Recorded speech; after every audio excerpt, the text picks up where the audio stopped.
Muy buenos días. Sean bienvenidos a una nueva transmisión del Ministerio Profético Sacerdotal Dios habla hoy a las naciones Veraca. Queremos compartir con ustedes un tema ordenado por el Señor para este 2024 y por supuesto para todo el resto de nuestras vidas.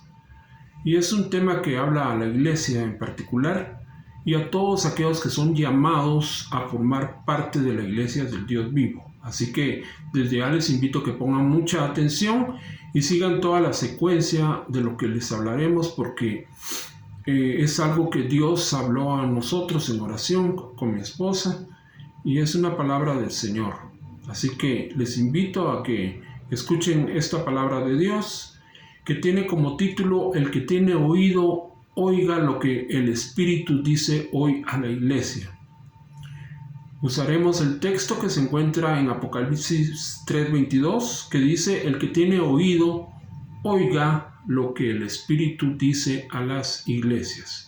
Les invito a que hagamos una breve oración. Padre, en el nombre de Jesús, en esta hora, Señor, te damos a ti toda la honra, la gloria, el honor, la alabanza. Te bendecimos, te damos gracias, Señor, por lo que nos has dado hasta este momento, por la vida, Padre, por la oportunidad de ser llamados tus hijos, tus hijas, tu pueblo, tu iglesia, y poder ser instrumentos tuyos para llevar tu palabra, el evangelio, hasta lo último de la tierra, a todas las naciones. Padre, la honra y la gloria es para ti, y te pido hoy, Señor, que tu palabra, Señor, venga con poder y cumpla el propósito para el cual tú en esta hora la estás enviando, Padre.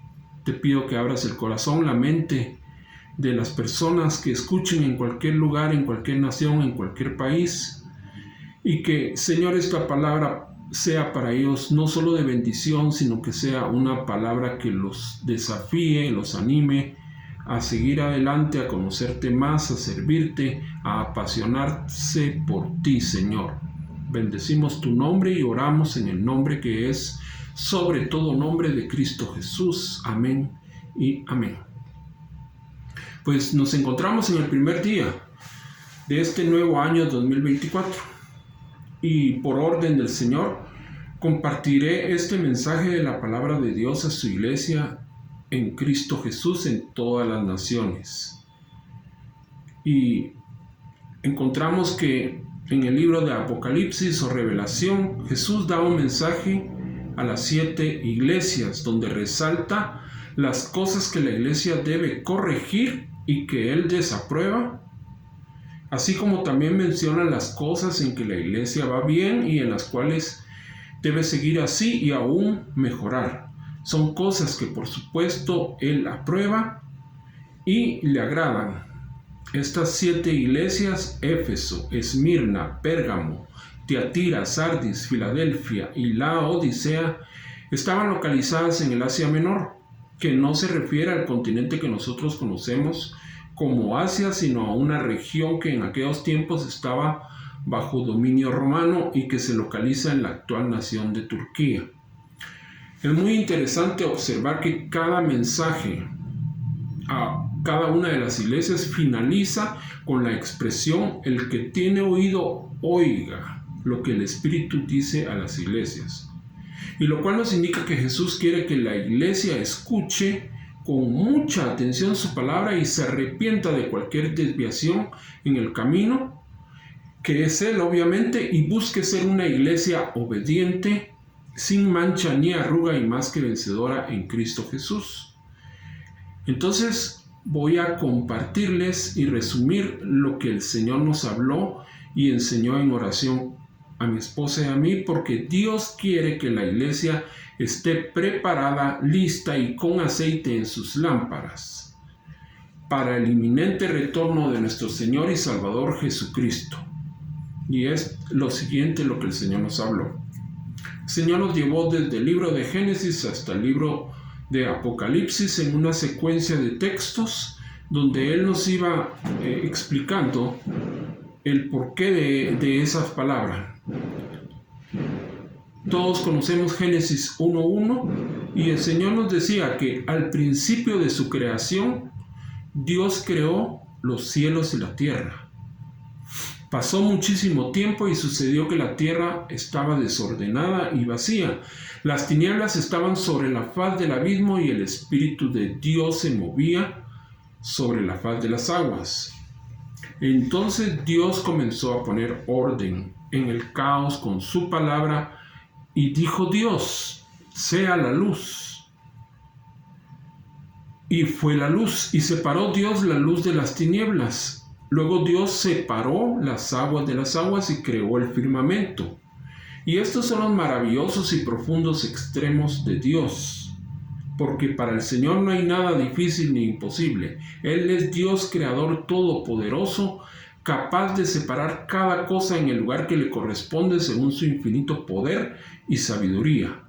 Así cada día Dios siguió con su creación, la cual coronó con la creación y la hechura del hombre, hecho a su imagen y semejanza.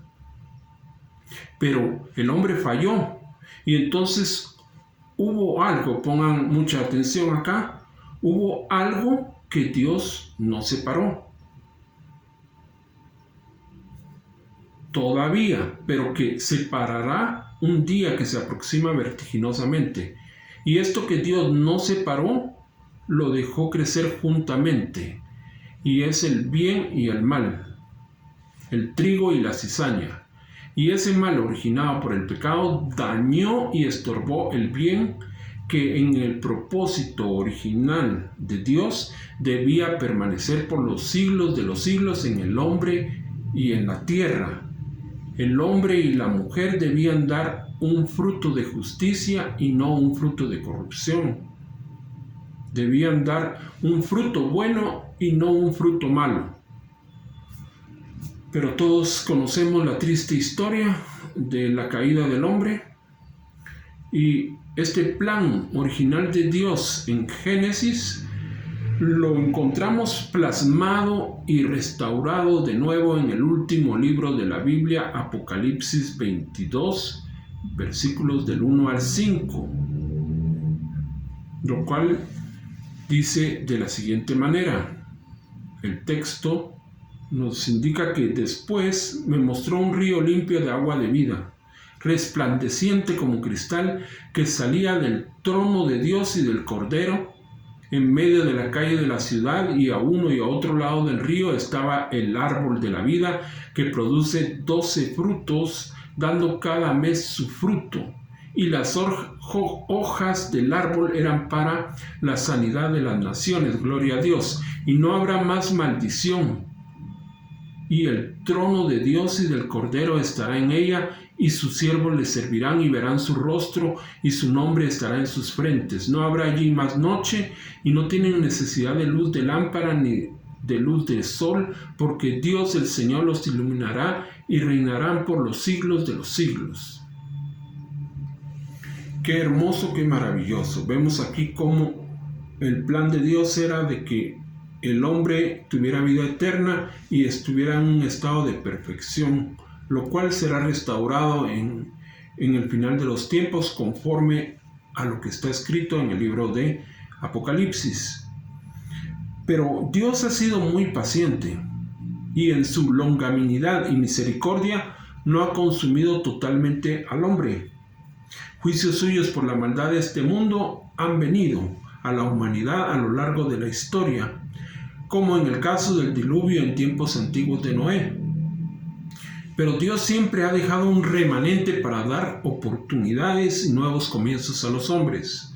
De esto hablan, entre otras historias bíblicas, las historias de Adán, Set, Noé, Sem, Abraham, que fue llamado después Abraham, Isaac, Jacob, que después fue llamado Israel, Moisés y Aarón, Josué, etcétera, etcétera. Y ahora Dios continúa con la iglesia,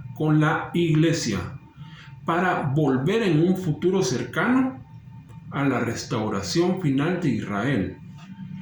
Todos estos son procesos donde paso a paso y poco a poco nos acercamos al tiempo de Dios que todos sus profetas han hablado, y es el tiempo de la restauración en Cristo Jesús de todas las cosas, como está escrito en Hechos 3:19 al 21, que dice: así que arrepentíos y convertíos, para que sean borrados vuestros pecados, para que vengan de la presencia del Señor tiempos de refrigerio, y Él envíe a Jesucristo que os fue antes anunciado, a quien de cierto es necesario que el cielo reciba hasta los tiempos de la restauración de todas las cosas de que habló Dios por boca de sus santos profetas que han sido desde tiempo antiguo. Efesios 1:9 al 10 también nos dice: dándonos a conocer el misterio de su voluntad según su beneplácito, el cual se había propuesto en sí mismo de reunir todas las cosas en Cristo, en la dispensación del cumplimiento de los tiempos, así las que están en los cielos como las que están en la tierra. Veamos, amigos y amigas, hermanos y hermanas. Es necesario entender que todo tiene un principio y un fin, un propósito dado por Dios en este mundo. Así como hay día y noche, hay bien y mal. En el mundo hay justos e injustos, pero cada uno recibirá según lo que siembra en su vida, y eso será lo que cosechará. Dios no puede ser burlado.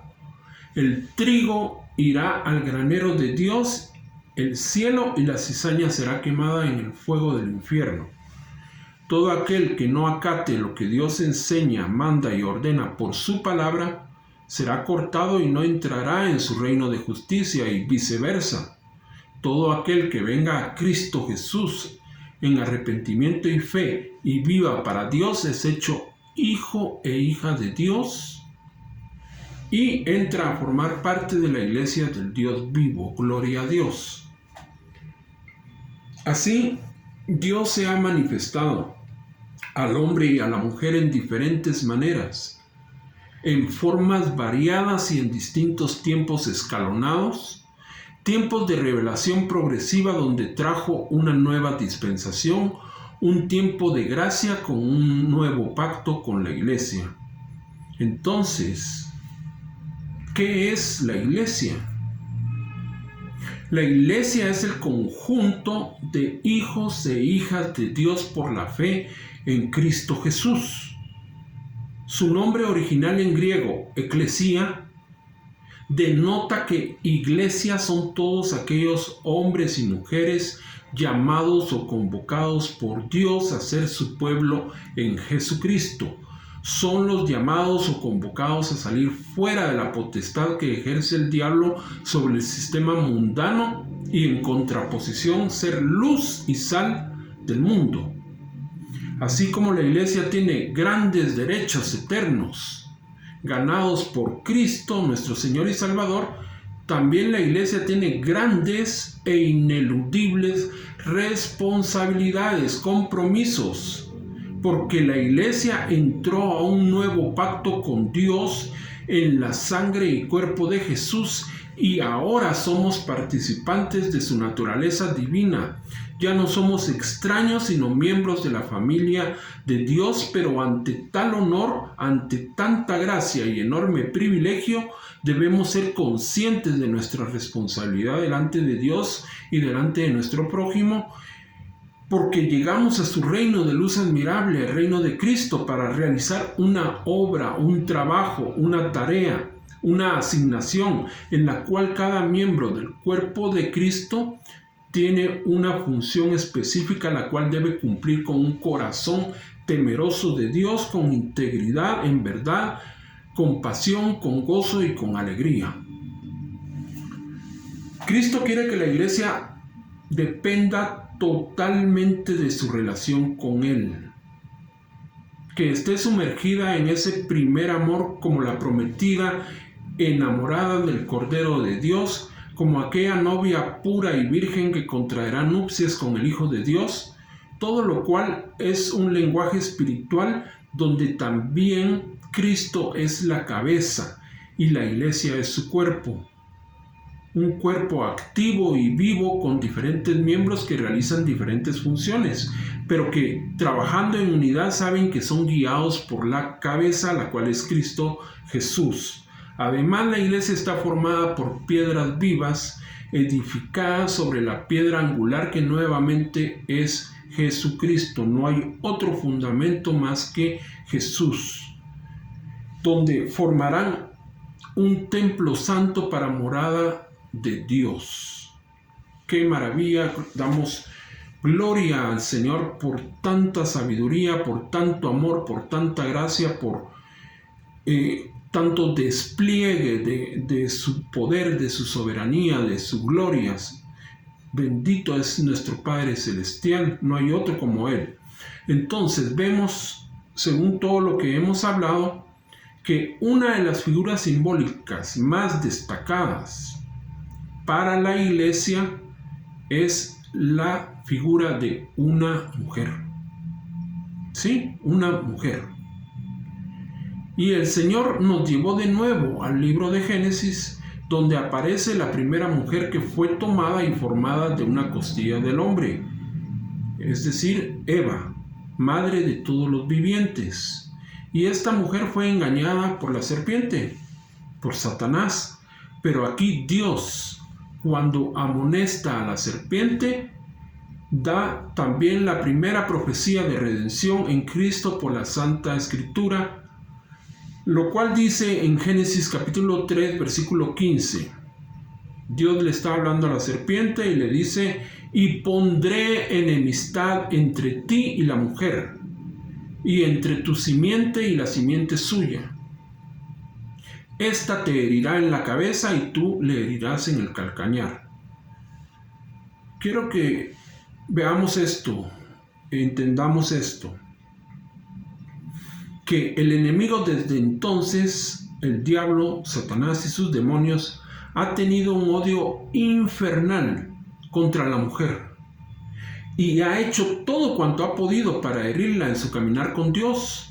Ha herido su calcañar y el calcañar de la humanidad. ¿Cuánto se ha querido denigrar y hacer de menos a la mujer? El llamado machismo y las culturas que subyugan a la mujer, queriendo poner en ellas una etiqueta de inferioridad. Los musulmanes, por ejemplo, no le dan voz ni derecho a la mujer y la tratan muchas veces peor que a los animales. Además, el hombre impío y carnal la ve y la hace solamente como un mero objeto sexual. Y lo grave de todo esto, es que aún en el cristianismo se ha querido opacar a la mujer, y esto utilizando textos mal interpretados de la Biblia. Algunos de esos textos son del apóstol Pablo, y qué bien lo que dijo el apóstol Pedro en 2 de Pedro capítulo 3 versículos 15 al 16. Escuchen: y tened entendido que la paciencia de nuestro Señor es para salvación, como también nuestro amado hermano Pablo, según la sabiduría que le ha sido dada, os ha escrito casi en todas sus epístolas, hablando en ellas de estas cosas, entre las cuales hay algunas difíciles de entender, las cuales los indoctos e inconstantes tuercen, como también las otras escrituras, para su propia perdición. Pues Pablo mismo, inspirado por el Espíritu Santo, dijo en Gálatas 3, versículos 26 al 28, pues todos sois hijos de Dios por la fe en Cristo Jesús, porque todos los que habéis sido bautizados en Cristo, de Cristo estáis revestidos. Ya no hay judío ni griego, no hay esclavo ni libre, no hay varón ni mujer, porque todos vosotros sois uno en Cristo Jesús. Gloria a Dios. Jesús siempre le dio su debido lugar a las mujeres y tuvo con ellas un trato amoroso, honroso y muy especial. Aquí, en este momento, el Señor nos llevó de nuevo al libro de Apocalipsis, donde aparece formidablemente otro simbolismo de la mujer, el cual tiene paralelo o semejanza a lo sucedido con la primera mujer, Eva. Escuchen Apocalipsis 12, versículos 1 al 6. Apareció en el cielo una gran señal, una mujer vestida del sol, con la luna debajo de sus pies y sobre su cabeza una corona de 12 estrellas. Y estando encinta clamaba con dolores de parto en la angustia del alumbramiento. También apareció otra señal en el cielo. He aquí un gran dragón escarlata que tenía 7 cabezas y 10 cuernos, y en sus cabezas 7 diademas, y su cola arrastraba la tercera parte de las estrellas del cielo y las arrojó sobre la tierra. Y el dragón se paró frente a la mujer que estaba para dar a luz, a fin de devorar a su hijo tan pronto como naciera.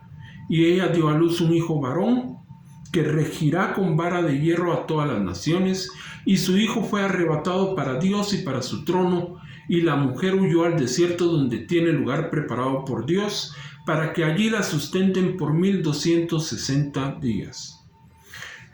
Vemos que en ambos casos Satanás busca engañar, perseguir y dañar a la mujer y su simiente. Dios nos dijo que la iglesia,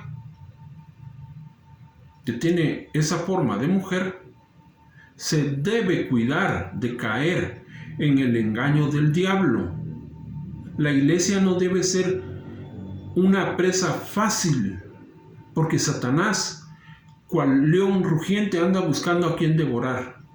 Anda en cacería de almas, viendo quién le da lugar para hacer estragos en su vida. Jesús profetizó para los últimos tiempos lo siguiente. Marcos 13:22, Jesús dijo, como una de las señales de los últimos tiempos, porque se levantarán falsos cristos y falsos profetas, y harán señales y prodigios para engañar, si fuera posible aún, a los escogidos. Escrito está en 2 Corintios 11, 2 al 3, de nuevo Pablo, dice, porque os celo con celo de Dios, pues os he desposado con un solo esposo. Pablo está comparando de nuevo a la iglesia con una mujer, porque dice, os he desposado. ¿A quién? A la iglesia, con un solo esposo. ¿Quién? Cristo, para presentaros como una virgen pura a Cristo. Pero temo que como la serpiente con su astucia engañó a Eva, vuestros sentidos sean de alguna manera extraviados de la sincera fidelidad a Cristo. Vemos entonces que lo que el Señor nos decía, de que debe cuidarse mucho la iglesia de caer en ese engaño, de atacar a la mujer, de no darle su lugar a la mujer, de impedir incluso que la mujer pueda hablar la palabra, cuando Jesús nunca hizo tal cosa. Al contrario, cuando Jesús resucitó, apareció primero a una mujer y a ella la envió a dar esas buenas noticias de salvación a los discípulos. Y puedo mencionar otros muchos ejemplos de cómo Jesús siempre dio un lugar de importancia a la mujer. De hecho, cuando regresamos al Génesis, vemos de que cuando Dios hizo toda su creación, dijo que todo era bueno en gran manera. Pero al ver al hombre solo, dijo que no era bueno. Pero fue lo único que él encontró que no estaba bien, que no era bueno que el hombre estuviera solo.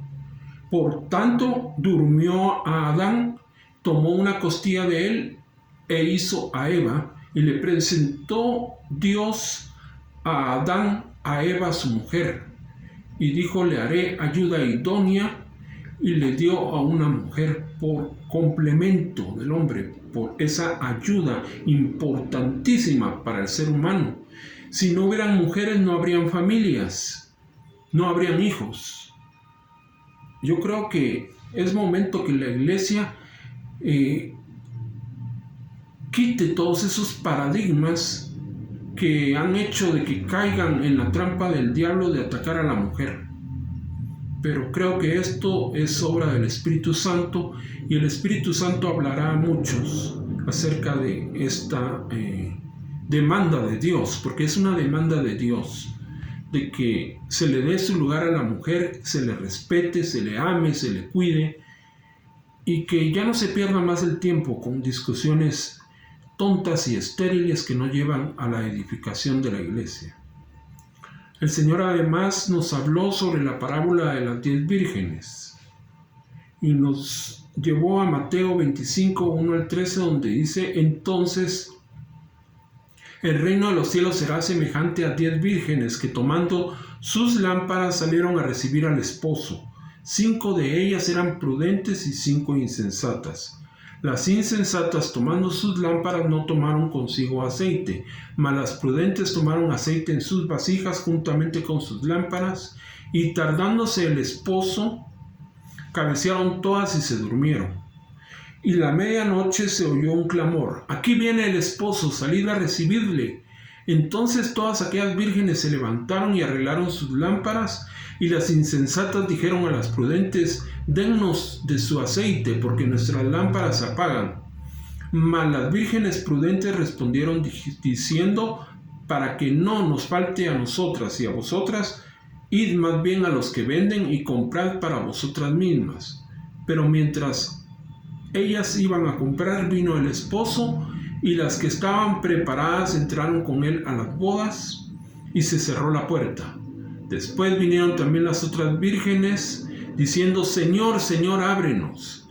Mas él respondiendo dijo: de cierto os digo que no os conozco. Velad pues, porque no sabéis el día ni la hora en que el Hijo del Hombre ha de venir. Creo que esta parábola es clara, está en el grupo de las parábolas que enseñan sobre la responsabilidad de los siervos, de las siervas de Dios, de la iglesia, una responsabilidad que consiste en esperar al amado con ansias, en este caso con aceite que representa la llenura del Espíritu Santo, la presencia de Dios, la unción del Señor, y a velar y a orar y a estar preparados para ese momento glorioso cuando Cristo Jesús venga por segunda vez por su amada iglesia, por su amada desposada, con la cual contraerá nupcias en las bodas del Cordero, usando la figura espiritual y simbólica de una mujer. En conclusión, el Señor nos dijo: quiero que hablen a las iglesias, a la iglesia, y expliquen de que cuando yo hablo a la iglesia, en el libro de Apocalipsis, a las 7 iglesias, el 7 representa una sola iglesia, con 7 manifestaciones diferentes, donde hay cosas buenas, cosas malas. Y esa iglesia no es solo la iglesia de aquel tiempo. Esa iglesia representa la iglesia de Dios, de Cristo, de todas las edades, donde se ve de todo, pero donde Cristo hace un llamado a que el que tenga oído oiga las demandas del Señor, actúe, cambie, se arrepienta y entienda que tiene un trabajo, una asignación, una tarea, un llamamiento de parte de Dios que debe cumplir, de predicar la palabra, de predicar el evangelio a las naciones, de ser luz, de ser sal de este mundo, y donde también la iglesia debe entender que dará cuentas a Dios, porque el Señor nos decía: voy a pedirle cuentas a la iglesia. Ellos tienen una gran responsabilidad, porque ¿cómo no he de pedirle cuentas al que más le he dado? Más le pediré, más resultados le pediré. Recordemos de que nuestras obras en Cristo Jesús, que Él preparó de antemano para que anduviéramos en ellas, serán probadas por el fuego.